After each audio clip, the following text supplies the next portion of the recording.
Бұл Москваның қойған адамы. Тәуелсіздік, тәуелсіз мемлекетті басқарам деген бұл түсіне де кірген жоқ, ойына да келген жоқ. Қалай жасайды ол? Жасай алмайды, басқара алмайды.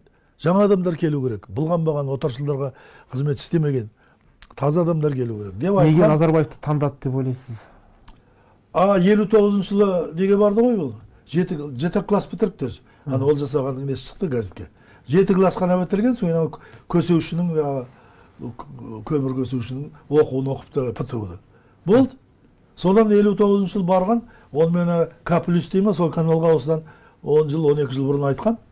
Сол үшін маған жауап қатырып, іс қозғаған. Сен тіл тигіздің деп. Бірақ ол 59 жыл көтеріліс болғаннан кейін адамдар шақырған ғой бұлар. Комсомолдық жолдамамен келіңдер деп, жұмысшылар азайып қалды ғой. Көтеріліс болғандарды соттағаннан кейін. Сол кезде бұл осы жақтан барған ғой. Бір себептермен айтпай-ақ қояйын, оны елдің арасында жүр. Қызға байланысты бірдеңе болған деймі. Содан қашып сол жаққа барған кезде, енді өзі түрі жылтырақ әдемі жігіттерді, кішкене көселеу, қатын беттеу жігіттерді КГБ-лар жақсы көреді.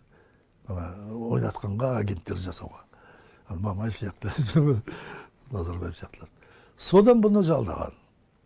Кімдер бастады осы көтерілісті? Тағы қандай әңгімелер бар. Соны құлақ түре жүр деп.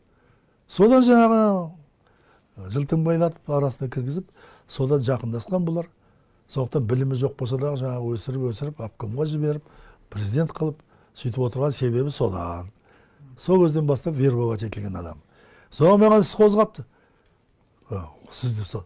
Сол айтым, немене, Гиффен СРУ-дің агенті қылып 77 миллион пара берді Назарбаевқа.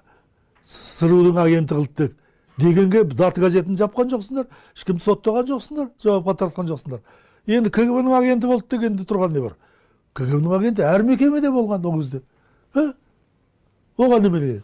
Сөйтсем, бір 20 күннен кейін етеді, аға істі жауап тастадық, бірінші президент туралы заң шықпай тұрғанда айтқан сұхбатыңыз екен, кешіктіріп беріпті ғой олар, К+ деп. Өздері білдір. Әлі соттап жалыққан жоқсыңдар ма, шаршаған жоқсыңдар ма, мен дедім де қойдым.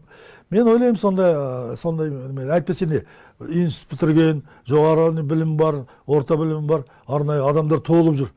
Совет үкіметі алғаш кезде емес орнаған.